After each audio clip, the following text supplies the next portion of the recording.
and welcome to The Conversation with Al McFarlane. I am W.D. Foster Graham, and I am the book review editor for Inside News, and I will be your host for today's Book Chat Thursday.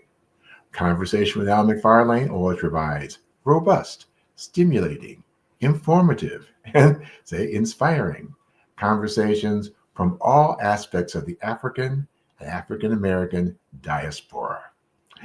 We currently have surpassed 1,400 subscribers, and we're shooting for that 2,000 mark. So if you like our content and our guests, say like, share, and subscribe with your network of family, friends, coworkers, etc.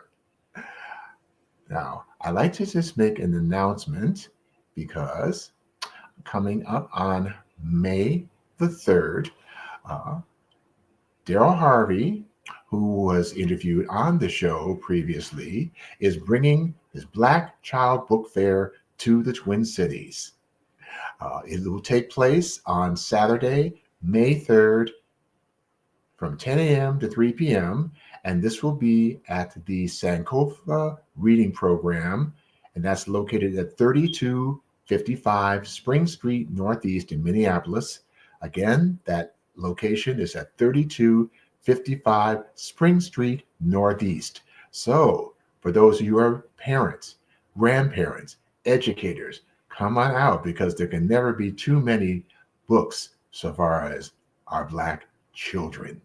And you build a library and enjoy that special reading time because that literacy matters. Today, our Book Chat Thursday, I am going to be bringing to you our special guest, Dr. Jessica P. Pryde, who is a contributing editor for Book Riot, where she is the co-host of the When in Romance podcast and writes about bookish things of all kinds. And having earned an AB in the Interdisciplinary Project in the Humanities at Washington University in St. Louis and her MLIS at San Jose State University, she is now a librarian for a public library system in southern Arizona, where she lives with her husband and an ever-growing collection of Funko Pops. Now, Black Lives Matters, today's topic, is her first book. So it is my great pleasure to introduce to you Dr. Jessica P. Pryde. Hello, good morning for me, afternoon for you. Just to clarify, I wish that I could go by doctor. Alas, I do not have that level of education, except on my own. Well, okay. Well, would you mind if I just put that out there in the universe? Go for it. I will take those vibes. Okay, that sounds good. Okay, now in reading looking at your bio, okay, what are Funko Pops? I'm dying Funko to know. Pops. Actually, you can see a lot of them behind me Mhm. because they are tiny plastic caricatures of pop culture and historic figures. So I have some from various nerdy things that I enjoy, including one of Ava DuVernay, who's right behind me. All right. So so tell us something about yourself. Where did you grow up, and who were the people that that definitely were the biggest influencers or most inspirational in your life? Absolutely. I grew up in Washington, D.C. I'm one of those folks that actually grew up in the city. You know, a lot of times you say, "Where'd you grow up in D.C.?" They say a suburb. But I grew up in the city. I grew up when I was very young. I lived with my mother and my grandmother, and they were both avid readers when they had the time. My mother worked a lot, but when I saw her reading, I knew that reading it was a good idea to do, and she always was there to buy me books and take me to the library when I needed. So I sort of jumped straight from Golden Books and Babysitter's Club to her romance novels because I saw her reading them, so I knew they must be interesting. So, so who, as you were growing up, so far as education, those sort of things, who were your mentors? Who were the people that who people say, yeah, you got this?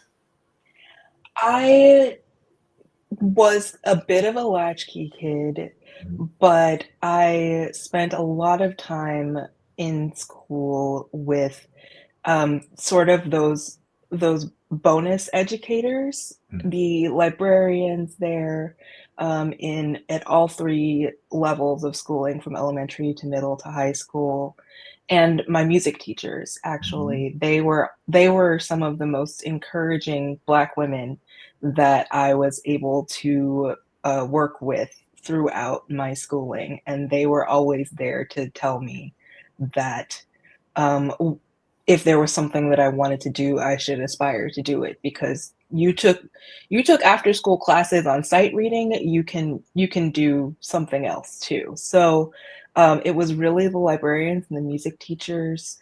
Sometimes those librarians were also computer teachers and English teachers and that kind of thing, and they all really pushed me along to make sure that I was living my best life and doing my best to make my life better.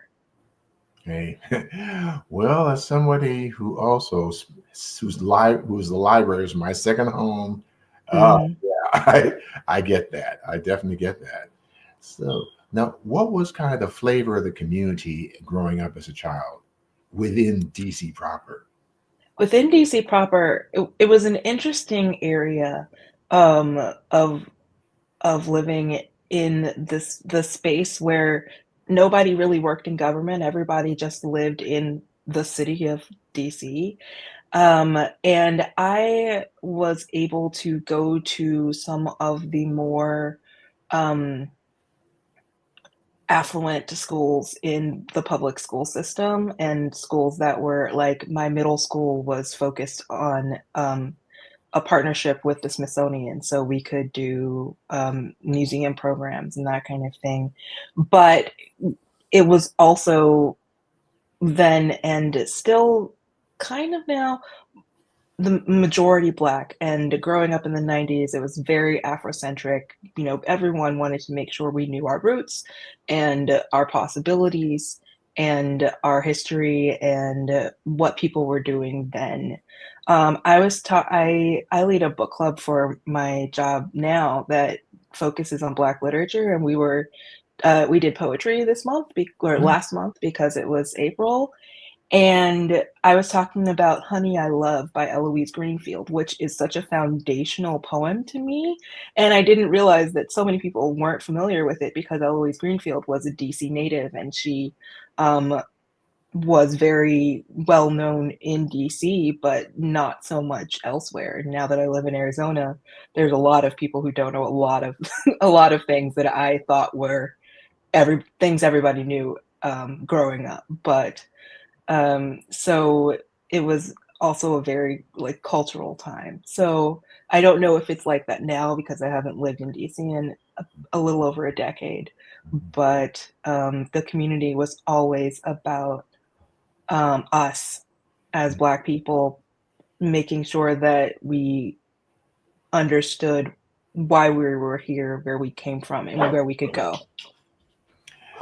And yeah, and that's no, it's important even more so now. Mhm, Much mhm. as now. Of course, now we're getting to one of my favorite topics and comes to reading. So the question is, why romance? Why romance? Romance is the best. Like, Yes. and I know you agree. And there are some people who are like, "But romance is so silly. It's always predictable." That's the loveliness about it. You always know that no matter what's happening in someone's lives, everything will end okay in the end, and I need that promise. when I'm picking up a book for the most part. I do read other things, but there's nothing quite like a romance novel where you have people who have to deal with personal growth and they have to deal with all of these things in their lives, but they still make this amazing connection and build something with someone else. And then at the end, everyone is happy. They might not be fixed. They might need to go to therapy. They might need to work on their social justice and their understanding of the world, but they have this emotional and personal connection with someone at the end, and they will go through their lives for the better in the place that we don't see outside of the novel. Yes, I admit it. I love that it's guaranteed you have the happily ever after for the couples. Hmm. And so, um, one thing when I was reading through the anthologies, that what you've noticed so far as books and movies and other media is that for as far back even before I'm born, you've seen it's centered on white romance. Hmm. I mean, in and from a white perspective, and Eurocentric standards of beauty or masculinity, that sort of thing. But now, what now? What would be your observations when it comes to, yes, the history of Black romance? I think we touched on it a little bit earlier. So, Absolutely. So, for anyone who needs a assistant, this is Black Love Matters, Real Talk on Romance Being Seen in Happily Ever Afters, and it is a collection of essays that were written by Black authors, readers, academics, etc. And the first essay in the book is written by Miss Beverly Jenkins, who has been writing Black romance for 30 years. And immediately upon deciding to contribute, she decided that her topic was going to be a short history of African American romance. And she starts with slave narratives and historic texts. She posits, and I will support, that the first officially Black romance was Iola Leroy by Frances Ellen Watkins Harper in the 1890s. So that is a long history that we have of um, having our happiest moments, um, even through some of our worst times. And I think that that is the history that we can prove throughout our our long history of um, writing romance, especially between Black people, is that we have endured, um, and even through the worst of it, we have been able to love and to keep that love and to hold on to it, and not have it taken from us. indeed, indeed. So, I love the fact that the cover illustrates the diversity in terms of Black love, whether that's male, female, female, female, or also male, male. Mhm. And so, because one thing I noticed that traditional publishing hasn't been representing these diversities. Mhm.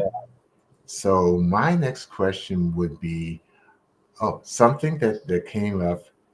And I know you'll know it when I mentioned it.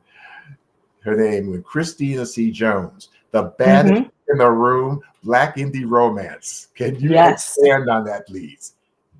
Absolutely. So Christina C. Jones is one of my favorite people ever, and continues to be one of my favorite Black romance authors. She wrote an essay that I needed to make our mic drop at the end of the book, about Black indie romance, because traditional publishing is working towards expanding their collection of Black romance, but indie is really where it's at.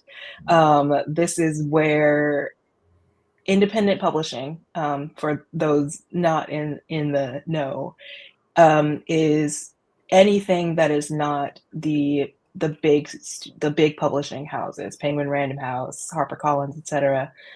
These are authors who write their stuff, edit their stuff, and post it online, or sell it out of their cars, whatever they need to do, on their own with nobody else's help. Well, sometimes with other people's help. They might have editors or cover designers or anything like that, but they don't go through the process, and they don't have the support that traditional published authors do.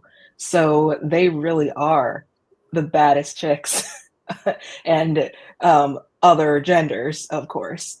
And the people who write indie romance are some of the most progressive and some of the most influential Black romance authors, because they don't have to deal with some of the gatekeeping that traditional publishing does.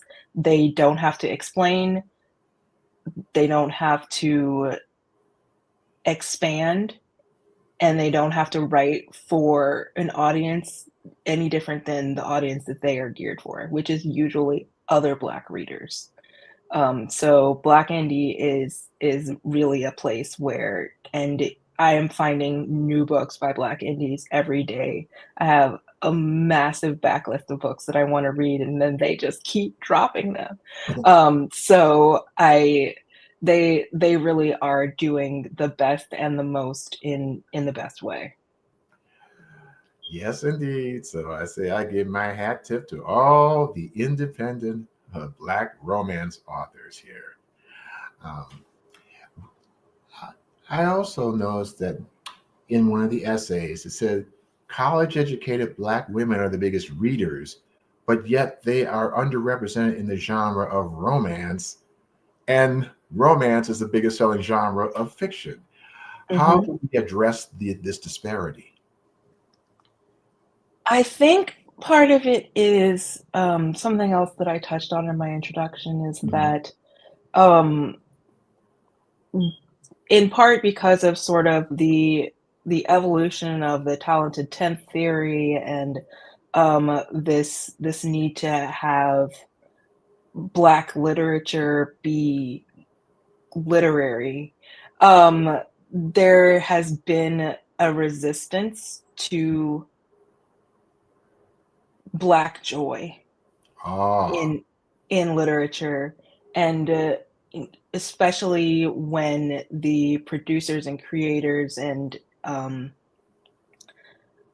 other media people are living in this white supremacist construct of the only thing that will sell to non-Black people is Black struggle. mm, Um, so I think that it's expanding a little bit, and part of that is because in the pandemic, romance reading doubled and almost tripled, and people are more open to saying, "I am a romance reader." So people are responding with, "Well, here's all kinds of romance for you." Um, but it's still going to be probably the most underrepresented area of books because white supremacy. mm. Yes, that is true. So, Mhm. well, okay. And as yes, one who has also written romance novels, an independent author, I could still my hat tip is with Christina. We are the baddest ones in town. Absolutely, absolutely. Now, this brings the question: why did you put together this anthology? Sure. I have always been curious. Black romance and romance in general are kind of my favorite things. And I've been writing about romance and focusing on Black romance for almost a decade. Mhm. And I was reading Well Read Black Girl by Gloria Edom, which is a similar kind of book that came out in the late 2010s, I think 2019 maybe. And it's a collection of essays by Black women talking about them seeing themselves in literature. And I didn't see myself in any of those books, in Mm, any of those essays. mhm, Um, I I wondered, where are the people like me who have been very romance focused for the majority of their reading life? Where did that element sort of fall in? And I kind of like wrote myself a little Google Doc note to like get my feelings out. And then I was talking to a friend who was actually a contributor, and she thought that I should talk to somebody about that potentially being a book specifically focused on romance. So I reached out to a former editor, now agent, with just like a, hey, can I pick your brain? Do you think this is a viable topic? And once she said yes, let's go, I was able to really um, reach out to people in my circles, in my community, and people that I could only dream of potentially being friends with, to see what they thought. And once I got buy-in from them, it was really, really a, a settled thing that people were interested in, specifically why Black romance and how amazing it is, but also the steps that need to be taken to make it better. So I was very excited to be able to pull something together like this. well, as one, I'm glad you did. I Thank you. appreciate you for doing this. Thank you. And speaking of Black romance authors, who were some of the authors that you read? And once once you locked in to romance. I did not get exposure to Black romance authors very early.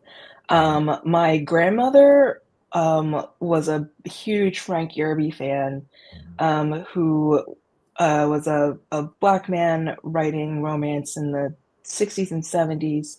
But most of those were about white characters because that mhm. was that was how it worked.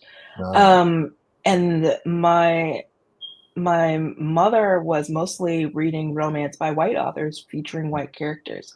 So mhm, I read all of Jude Devereaux before high school, and I was mhm. reading Joanna Lindsay and all of them. And then I found Beverly Jenkins, and my life changed. Beverly Jenkins is a powerhouse romance author who has been publishing historical romance with Black characters for 30 years. Her first book, Night Song, celebrated its 30th anniversary last year. Mhm. And she just knows how to put together a world. And these are not Bridgertonized Black characters. These are real Black people who lived real lives in the antebellum and Reconstruction era, Mhm. mostly South and Southwest. And my eyes were wide and open, and it was like nothing I had ever seen before. So I was ready to eat everything that she made. And I actually haven't finished her backlist, because if I Mhm. finish her backlist, there's no more Beverly Jenkins to read. So I have like a little pile of Beverly Jenkins that I can always go back to. Hey, awesome, awesome. And let us not forget Brenda Jackson. No, absolutely not. Brenda Jackson started about the same time, but has been writing exponentially faster and just published her 150th romance novel, which Mhm. is a feat for any author. And of course, it was a Black woman who did it. Yes. Yes, yes, yes, sir. So, speaking of something that you were talking about with Beverly Jenkins, um, it goes back to some another thing I was looking at. Um, when it came to, say, interracial romance, which is showing up. Mhm. in novels now. The thing I noticed about it is, I guess when traditional publishing shows up, it's only under a limited set of conditions. Mhm. I've seen that where oftentimes it's just say it's a black woman and a white man. Of course, the white man's well-to-do. Black woman may or may not be. Mhm. And the thing is, which is cool because so far as romance goes, hey, we love who we love, and interracial romance definitely has that spot in the genre. Mhm. I guess at the same time, do you feel is it taking up space at the expense of black couples in romance? Yeah, so this is something that I wrote about, that I contributed an essay myself and focused on this in part, because I can come at it from the perspective of someone who is in one, Mm-hmm. themselves. Mm-hmm. So you can go back to, Anne Allen Shockley or Sandra Kitt and really see the beginning of interracial romance. But it really did sort of explode in, say, the 2010s, the mid-2010s, mid to late 2010s, with Jasmine Guillory and Alyssa Cole and some of those others. And it I wouldn't say it has grown at the expense of Black romance because it has its own place, Mm-hmm. right? Um, but it would be amazing if it had grown alongside Black romance, and when we say Black romance, we mean romance in which every person involved is Black.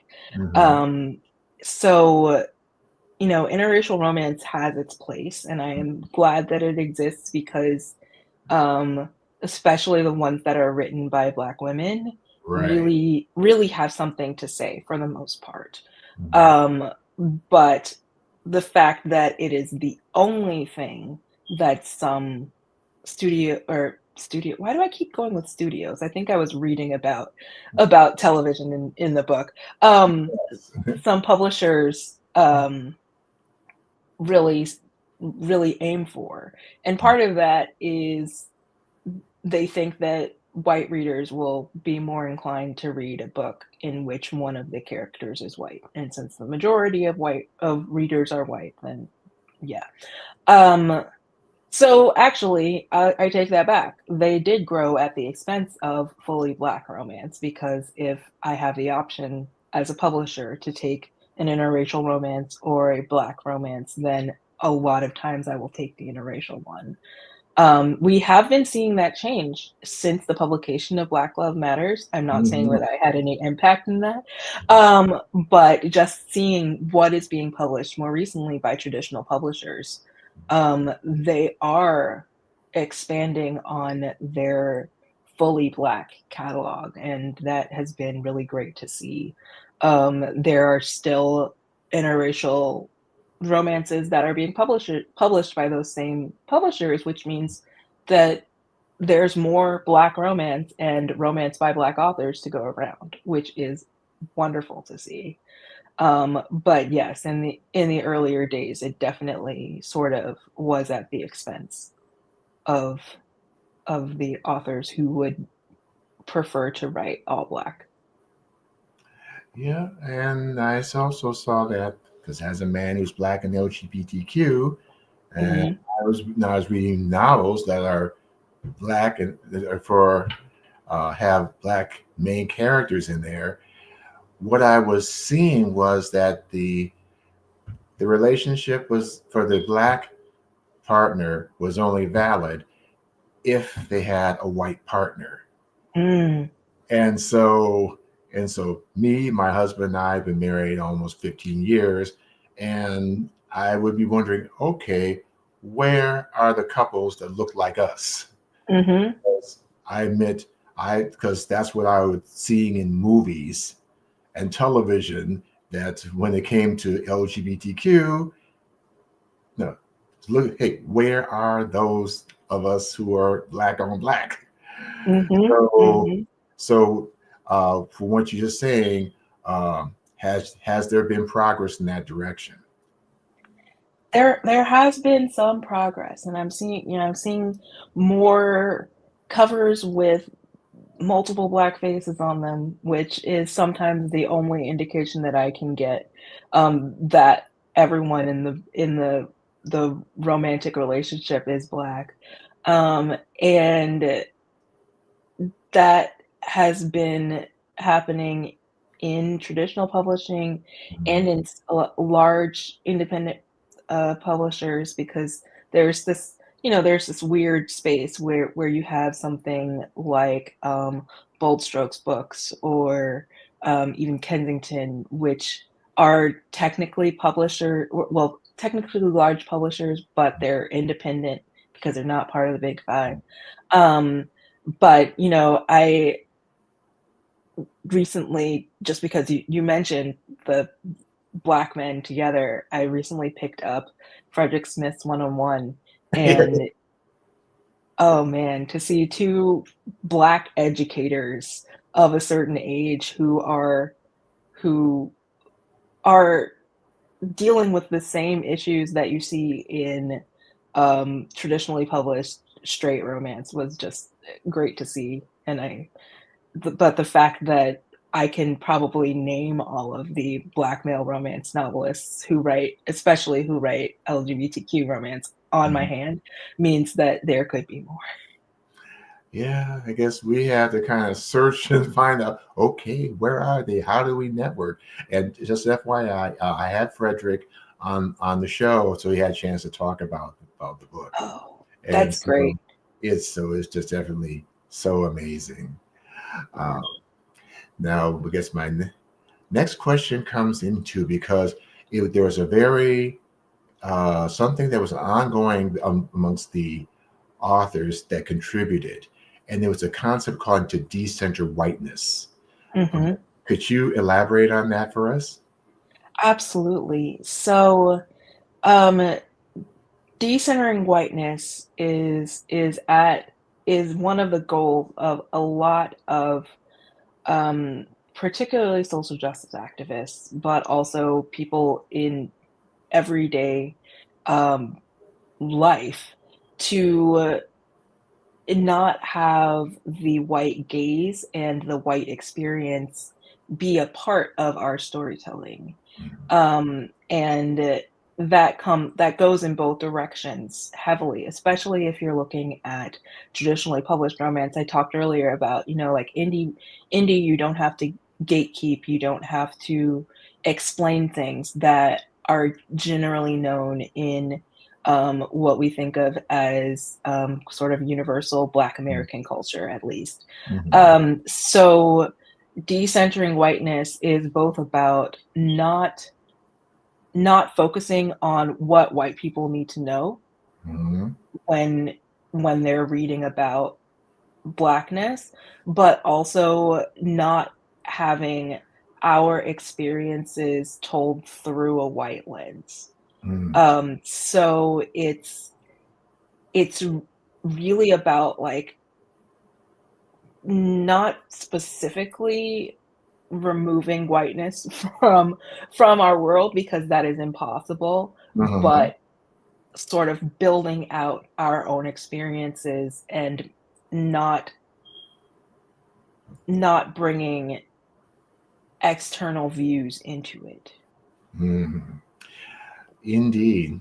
Because when I can say that, when I've read different books, and where, um, you know, if a person is of a different culture, no, the romance, I'll say, okay, this black or Latino or Asian.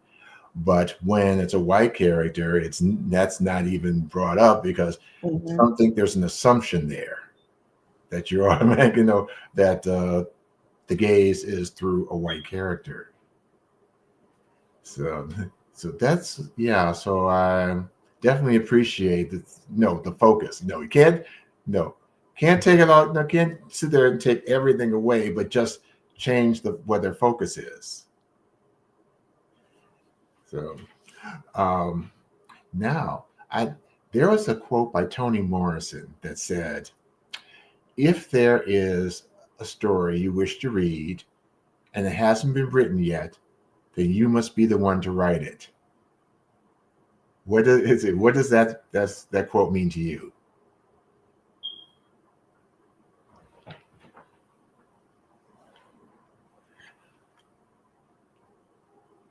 Okay, I see we're having just some minor technical difficulties. But again, I'm WD Foster Graham, and I'm again your host for Book Chat Thursday. And we're having uh, a discussion with Jessica Pryde, who is the contributing editor to uh, Black Love Matters. And it's an anthology of authors and readers of Black romance, talking about the focus and role that romance plays in our lives as African Americans. And so we have discussed parts about decentering whiteness, also kind of indie authors who are just making a huge stride in the romance genre, as well as interracial romance, and as well as those who are Black and LGBTQ. And, and while we're waiting for Jessica to get back on board, I just want to reiterate uh, Daryl Harvey, who is the founder of the Black Child Book Fair. It's been very successful. It's been to places like New York, Washington, D.C., Atlanta, and we have the honor of having it come back to us, Minneapolis, on Saturday, May 3rd. And that's going to be running from 10 a.m. to 3 p.m. And that's at the Sankofa Reading Program at 3255 Spring Street Northeast, Minneapolis, Minnesota. Again, that's Sankofa Reading Center, 3255 Spring Street Northeast, Minneapolis, Minnesota, the Black Child Book Fair. And say thank you. Okay, Jessica, we got you back? Hello, thank you. Sorry, I lost connectivity for a second there. Okay.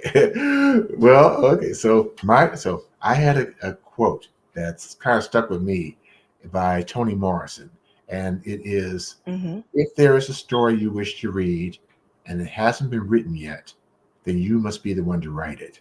What does that mean to Hmm. you? That sort of means everything.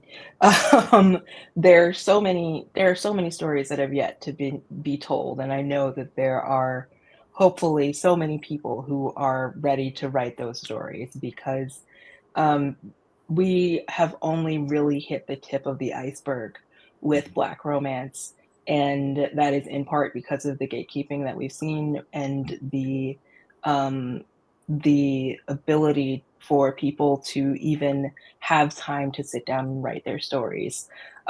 So I love that quote because I know that there are people who can't write their stories that they want to see, but there are also so many who are hearing that quote and thinking, you know what, maybe I will. There you go.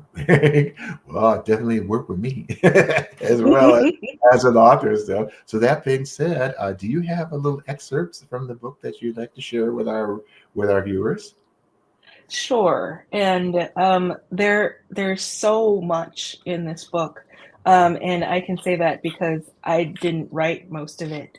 Mhm. But what I wanted to share is actually something that I did write, which is from the introduction, and Yes. hopefully it will stick with viewers enough to make them inclined to see what else is available in this text, and it is the closing of the introduction. It's not very long, I promise. Go um, ahead. as members of a society that is growing increasingly educated, increasingly queer, increasingly invested in social justice for all people, The examples we see in our romantic fiction help us to realize that it's not all hopeless and that we have work to do. And in the end, it comes down to this: there is something utterly transformative about being exposed to Black love, whether in a book, on a screen, or in real life. The world is changing. While we still don't have more than a few options in every category of romance novel, the number of Black authors and readers continues to grow. And with that number comes a growing understanding of the Black love experience and the experiences of those who love Black people.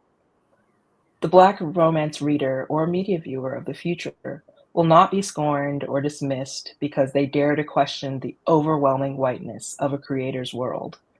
Their experience will continue not to match that of their white counterparts because that has never been the goal. The goal, in the end, is to impress upon those who most need it that Black love matters, that Black people have full, meaningful lives, and that in a world that hasn't often allowed it to us, happily ever after is ours to grab hold of, to wear against our hearts. It's the least we deserve. Yes. Thank you. Thank you. Thank you. Thank you. I definitely appreciate that. Uh, Now, since this was an anthology, what was your process in getting the contributors on board? I sort of made myself a list of who I would love to see write about Black romance from whatever perspective they had. I also wanted to make sure that I was um, covering the gamut of Black romance readers, of Black readers in general. And I just sort of started at the top. I started with the hardest ones and said, if Beverly Jenkins says yes, I'm golden. Yeah. And then I went through sort of my circles and who I knew might have something really interesting to say.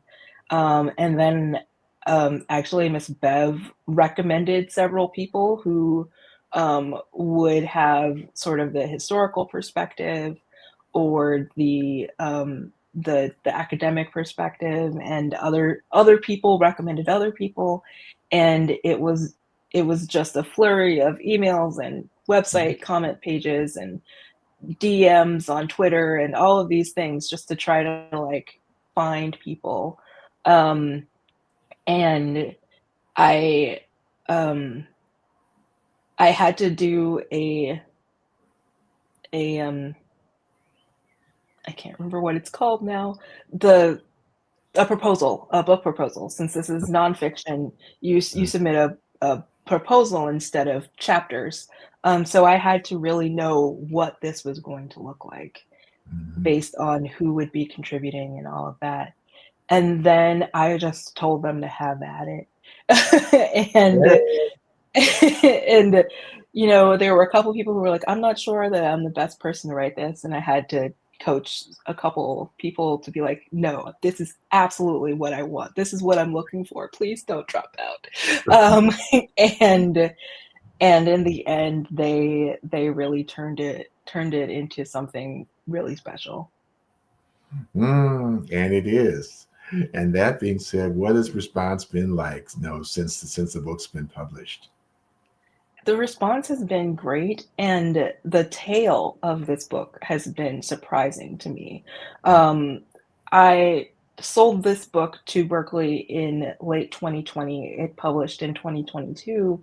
The fact that I still have readers like you coming to me and saying, I just found this book, is still, because some books, they have a little blip when they release and then you never see them again. And I was hoping that that wouldn't be the case for this book, but I had no expectations of how well it would be received in the community. And the fact that someone came to me at a book convention and said that she was teaching it, and that, wow, that was like a milestone in my career as as a book person of any kind.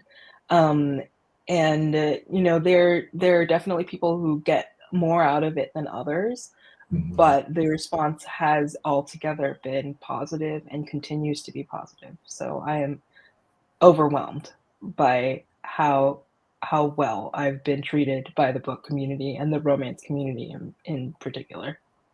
Awesome, awesome, awesome. Have libraries picked it up as well? Yes, yes. I had a friend who left Arizona and moved to a different state and sent me a picture of it in her library, and I was very excited.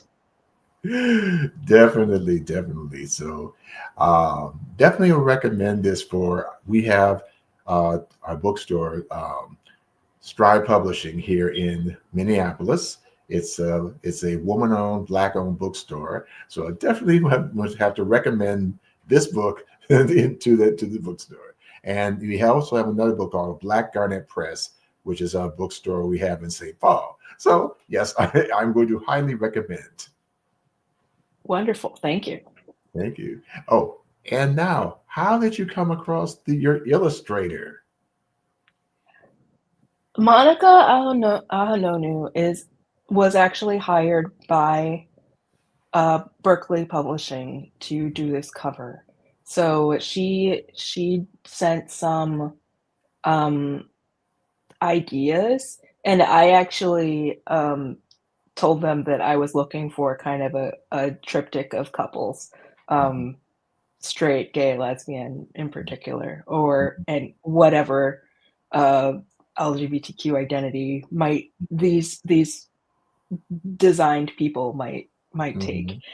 Um, and so they they found her and hired her to do this, which is was wonderful because I had no idea what the imagery of this book was going to look like when I sent it along to my editor in late 2021. So Mhm. it was really great to be involved in the process because I know that there are a lot of authors who do not get to be involved in the process Mhm. of presenting their book cover, and um, I was able to do that. And I have still not communicated directly with her, Mhm. but it was great to be able to convey sort of a concept and get what we got back. Because I love the cover. Love the cover, definitely. Uh, And while we were talking, there's another quote that Toni Morrison gave, and I think it would be appropriate, especially when it comes to Black romance. There was one time when she was, I guess, at a conference or something like that, when somebody tried, who went to question her on why she had her focus what it is. And Mhm. her reply was, I write for Black women. If other people like it, that's okay. Mhm. How does that resonate with you? That uh, if Christina C. Jones had said that in her essay on indie Black romance, it would not have been out of place. And I think that there are a lot of Black romance authors who write for us. Mhm. And if other people like it, that's okay.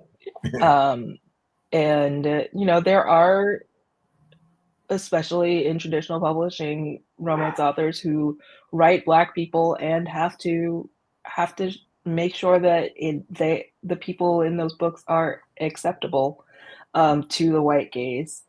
But even there, I think we're seeing more of that. I don't have to explain why she's sleeping in a bonnet to you.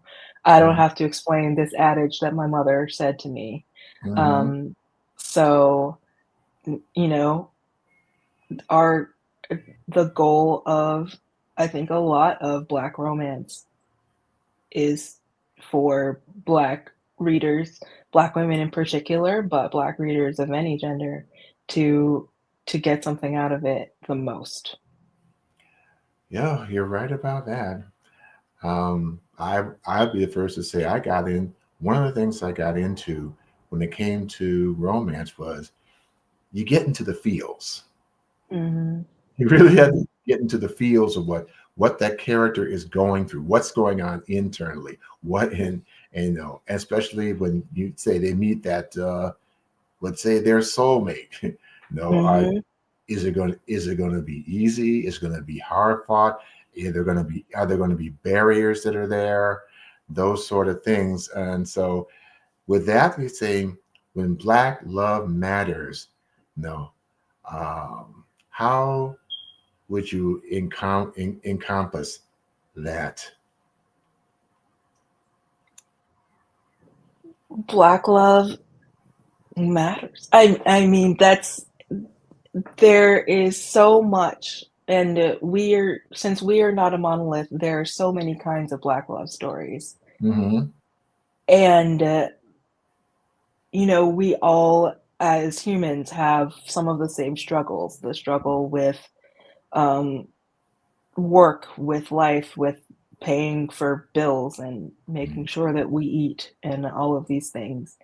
And sometimes our goal with picking up a romance novel is to escape that, but sometimes it's also to connect that and to have hope for our own experiences, that we see that someone who is living the same kind of um, troubles, the same kind of pain points, gets to experience that joyful romantic feeling.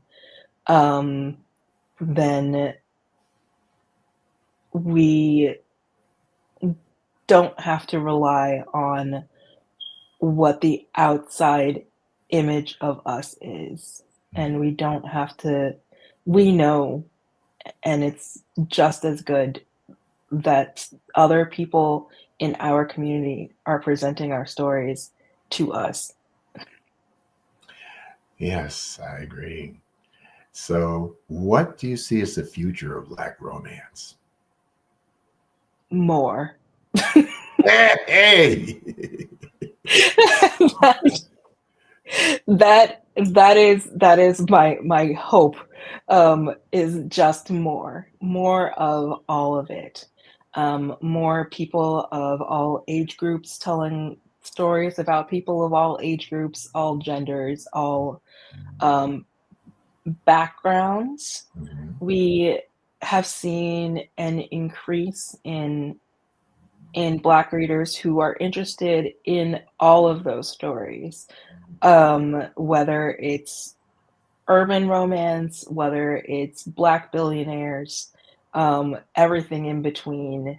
No matter who it is that's falling in love, they want that love story, and hopefully both traditional publishing and indie publishing will continue to provide them. I also think that traditional is catching on to what is selling in indie, and for the most part, they're picking up things that do well in the algorithm, which is usually books written by white authors. Mm. But more are coming forward in those areas, and hopefully some of them are rising to the views of the publishers whose main purpose is distribution. Like, I want to see some of these people in every bookstore because Bloom Books has picked them up and will distribute them, um, instead of having to like hunt them down on the internet. And it's just more. That is my hope, because we have so many already, but there can always be more stories, more lives, more interesting topics, and nothing is N the sky's the limit, really. So, more romantasy with Black characters, more vampires with Black characters, give me all of it. And we're seeing, like, 1 or 2, and it's like, "Yay, we're entering," and then people say, "Vampires are old," and it's like, "But we just got here." So the continuance of making sure that we are represented in all of those trends, I think. That is, yes, indeed. What's the word? If we don't share our stories, someone else will, and it Mm, won't be accurate. no. Now, I'm going to ask you a question that I ask all my guests. Okay. Is this: what advice would you give to your 13-year-old self from where you are now? What advice would I give to my 13-year-old self from where I am now? Don't let anybody tell you to stop picking up those books. Hey. Because I did sort of go without being a reader for a couple of years, and I can't imagine not being a reader now, and, it it was one of those things where I let sort of peer pressure lead me outside. Mm. But eventually I came back. There you go. There you go. It's a from one avid reader to another. Uh, now, and now readers and viewers want to know, where can we purchase Black Love Matters? Black Love Matters is available anywhere you want to buy books. If you have a local independent bookstore that you enjoy, if they don't have it in stock, you can ask them to order it in. If you utilize online purchasing, I do recommend going to bookshop.org to purchase Black Love Matters. You can also contribute to your favorite independent bookstore that way. You can also find it on Libro FM if you are an audiobook listener. You can also find it on other audiobook platforms. You can see if your library has it in any of the methods that you like to read, whether in print, ebook, or audio. Hmm. Excellent. Well, you heard it here, viewers. It's- you have the avenues. Buy Black Love Matters. Okay.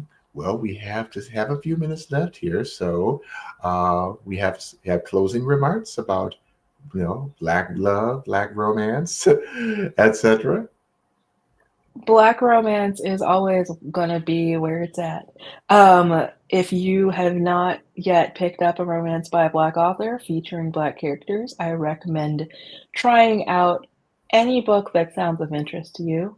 I am currently reading Losing Sight by Tati Richardson, which is about a woman in her 40s who is going a little nearsighted and gets some glasses that help her see things as they really are. Um, and there are so many other ways that you can read Black romance. So I definitely recommend if you are not a romance reader, come on in, the water's fine. Hey, I hear you. Oh, and I just thought of something that I had seen before, and I it's about when things about ableism and body image and things like that. And you just mentioned like a sister woman needs glasses. Uh, Hmm. what about the niche for plus size women in romance? Because you You always see know, these, you see all these no these thin women, all the delicate features and stuff. But hey, and honestly, Black romance is where it is working the best. yes, And yes. And part of it is just because body positivity in Black culture is so different from how it is in mainstream culture, and the, like, plus size fat Black women in romance novels that I read are so in tune with their body Mm, and happy to just be them. Even if they have goals to be healthier, be stronger, they're still they're still okay in their bodies.